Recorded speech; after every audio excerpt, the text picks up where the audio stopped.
pessoal, tudo bem com vocês? Eu sou Andresa Sommer, professora de português. Criei esse canal com muito carinho para ajudá-los nas dúvidas e conteúdos de língua portuguesa. E hoje estudaremos sobre os substantivos. Não se esqueça de deixar o seu like e se inscrever no canal. Vamos para o vídeo? E vamos dar início aos nossos estudos sobre o substantivo. Substantivo é uma classe de palavras que dá nome às coisas, aos seres reais e imaginários. E esses substantivos estão divididos em três partes: a sua definição, a sua classificação e as suas flexões. Vamos ver primeiramente a sua definição. Definição. O substantivo é a classe de palavras que dá nome a seres, coisas, sentimentos, processos, estados, fenômenos, substâncias, entre outros. Por isso, é uma classe com muitas palavras e é subdividida de acordo com as características daquilo que nomeia. Os substantivos são variáveis em gênero, masculino ou feminino, número, singular ou plural, e grau, aumentativo e diminutivo. Vamos ver um pouquinho sobre agora as suas classificações. Os substantivos são classificados em comum ou próprio, concreto ou abstrato, primitivo ou derivado, simples ou composto e os coletivos. Vamos entender melhor agora cada uma dessas classificações dos substantivos. Substantivos comuns e substantivos próprios.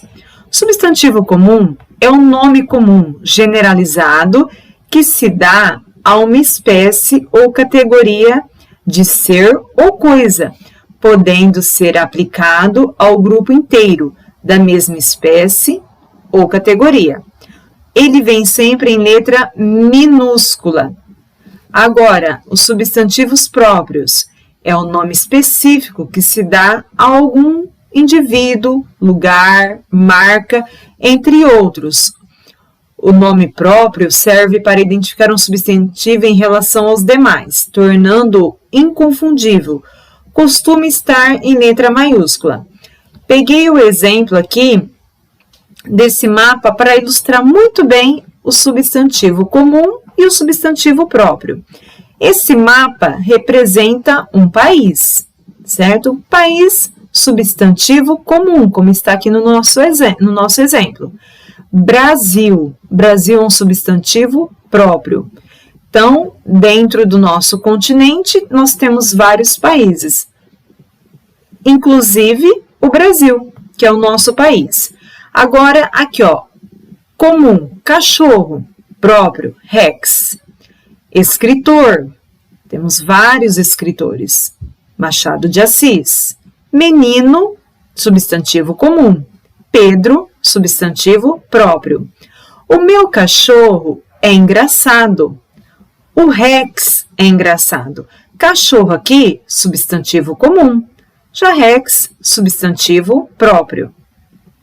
Vamos ver agora um substantivo que causa muitas dúvidas na maioria dos nossos alunos, a respeito dos substantivos concretos e os substantivos abstratos. O substantivo concreto, sua existência é própria e independente, podendo ser fisicamente, como no caso de seres vivos, e objetos inanimados ou mentalmente. Assim, mesmo seres imaginários podem ser concretos a partir do momento em que ganham forma no pensamento e são imaginados, como dotados de existência própria. Podemos dar exemplos de substantivos concretos: a mesa, a cadeira, todos substantivos concretos. Ótimo. E quando eu falo fada, eu posso pegar a fada?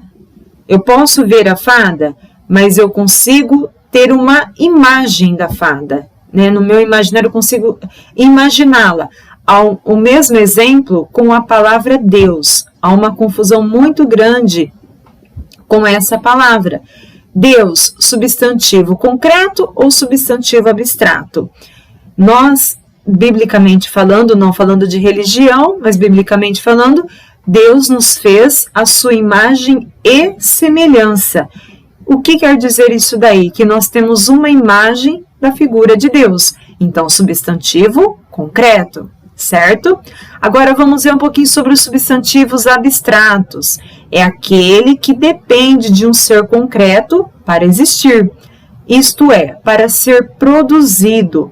A existência do substantivo abstrato está atrelada a outro substantivo concreto e totalmente dependente dele, como no caso de sentimentos, estados, eventos, conceitos, ações e qualidades.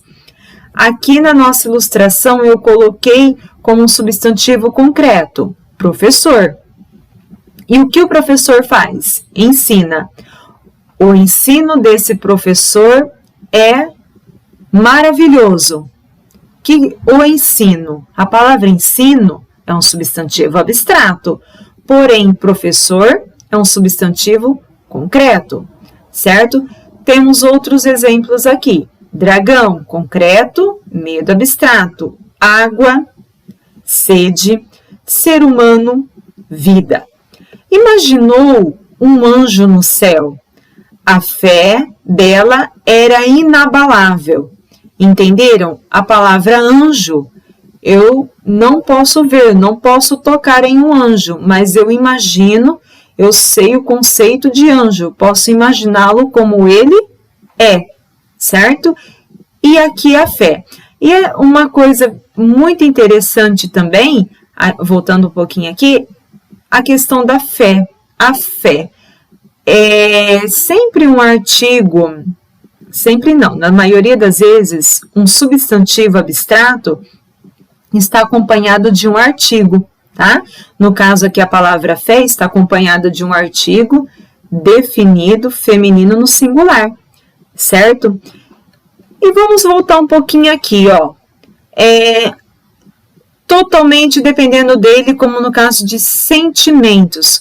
Quais exemplos nós poderíamos dar a respeito de sentimentos com substantivos abstratos? Alegria, tristeza, amor, ódio e estados. Feliz, contente, eventos. E aí, eventos? Que eventos poderiam ser esses? Aniversário, formatura, casamento. E aqui no caso dos conceitos, ideia, razão, verdade, mentira. E as ações? Corrida, que vem do verbo correr. Partida, que vem do verbo partir. E depois, aqui as qualidades, beleza, fraqueza, gentileza, certo? Então, para ficar bem definido, substantivo concreto tem a sua existência própria, ele é independente.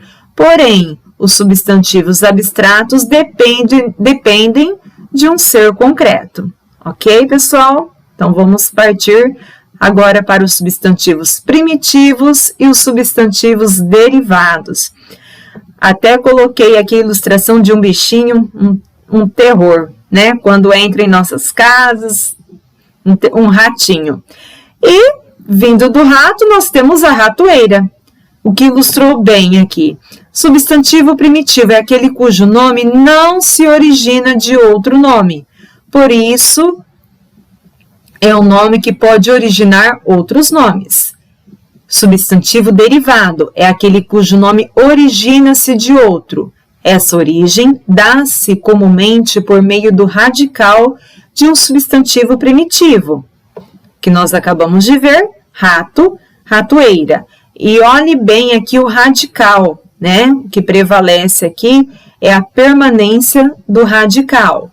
Pedra, pedreiro, flor, floricultura, lenha, lenhador, terra, terreno. E agora nós vamos para os substantivos simples e os substantivos compostos. Substantivo simples é aquele que apresenta apenas um radical em sua forma.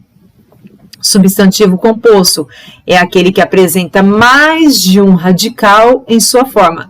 Pode ser formado pela junção de duas ou mais palavras, que se transformam em um só, por justaposição. Nesse caso, ligado por hífen, justaposição, lembramos, hífen, e por aglutinação, sem o hífen. Então, vamos ver o exemplo aqui, ó, também com a nossa ilustração dos substantivos simples e dos substantivos compostos. Eu usei aqui, destacando bem o substantivo composto, né? Tanto pela justaposição quanto pela aglutinação. Justaposição, beija-flor, e pela aglutinação, girassol, certo? E agora nós vamos ver os substantivos coletivos, que apesar de estarem sempre no singular, eles representam um conjunto de seres, de coisas. São nomes usados para representar um grande conjunto de seres ou de objetos de uma mesma espécie ou classificação. O coletivo fica no singular, ou por já representar a ideia de um grupo, ou seja, de múltiplos seres. Então, nós coloquei uma lista, mas nós temos inúmeros substantivos coletivos, tá? Só alguns para vocês terem o conhecimento. Individual, pessoa. Coletivo, sociedade. Animais de uma mesma região, fauna. Plantas de uma mesma região, flora. Árvore, floresta. Músico, banda. Pássaro, bando. Olha aqui, vimos vários pássaros voando para lá. Vimos um bando voando para lá. Pessoal, uma dica muito interessante aqui. Cuidado com o pleonasmo. Na hora que for dar um exemplo, como hoje uma banda de músicos tocou maravilhosamente. Se é banda, é de músicos. Então, hoje uma banda tocou maravilhosamente. Banda de músicos é repetição da mesma coisa. Banda já é de músicos, correto? Então, cuidado com esses peguinhas aí, que a gente, na nossa linguagem aí, né, na fala, nós caímos muito nesses peguinhas aí, de falar a respeito, subir para cima, descer para baixo, e com substantivos coletivos cometemos muitos errinhos como esses, tá? Dependendo do contexto, a mesma palavra se apresenta em classes de palavras diferentes, veja. Então, a gente precisa observar muito o contexto para ver se a palavra ela será um substantivo, um verbo, um adjetivo, certo? É como na primeira frase, eu gosto de ler contos com criaturas fantásticas. Gosto, verbo. Olha a segunda, o gosto pela leitura sempre me acompanhou. Gosto, substantivo. E olha uma dica aqui, ó. A palavra gosto está acompanhada com um artigo definido, singular, masculino, certo? E a última, o ato de ler com frequência é produtivo e gostoso. No caso aqui, um adjetivo. Essa foi a nossa aula de hoje. Espero ter ajudado e não se esqueça de deixar o seu like e se inscrever no canal. Um forte abraço a todos, até a nossa próxima aula.